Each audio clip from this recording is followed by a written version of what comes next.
Денес традиционално, како и секоја година, женската секција при Конфедерацијата на слободни синдикати на Македонија го одбележа Меѓународниот ден на жената во паркот Жена Борец. Се делеше промотивен материјал во вид на флаери под мотото "Не сакаме цвеќе, сакаме поголеми права" и се укажа на потребата од подигање на свеста во однос на женските права, а особено на правата на жената кои и произлегуваат од работниот однос. Од КСС велат дека секогаш се залагаат за целосна рамноправност помеѓу половите, елиминирање на сите форми на насилство на жената, домашно и насилство на работно место, елиминирање на родовиот јас во платите, односно еднакви плати за мажите и жените, елиминирање на сите форми и дискриминација на жената во општеството, вклучувајќи дискриминација при вработување и унапредување. Ке се залагаат против мобинг, баланс на жената меѓу приватниот и професионалниот живот,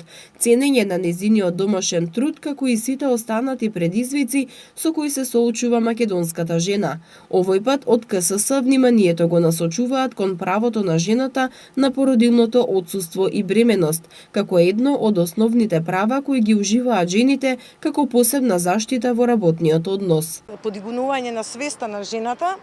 за веќе утврдените права во законите за работен однос, законите на дејностите,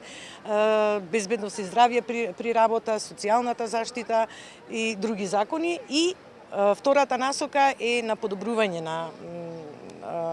условите за работа севкупно во државата на сите работници, секако и на жената. Во оваа насока, во овие насоки, значи имавме многу средби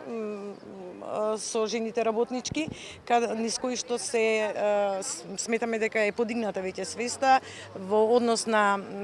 пријавување на дискриминации, полова дискриминација, мобинзи, правилно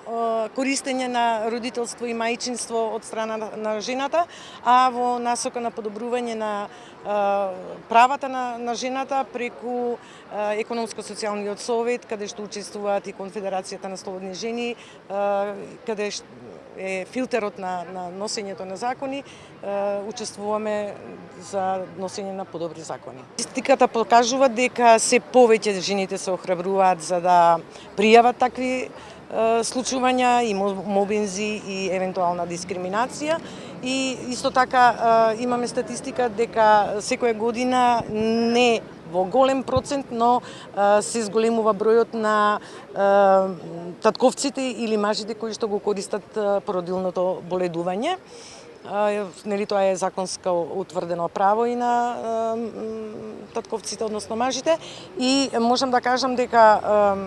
за претходната година некаде околу 5% е зголемен бројот на пријавување на мобинзи од претходната година. Од КСС подсетуваа дека борбата за родова рамноправност се уште не е завршена и дека треба заедно да се избориме за да го достигнеме степенот на комплетна рамноправност помеѓу половите.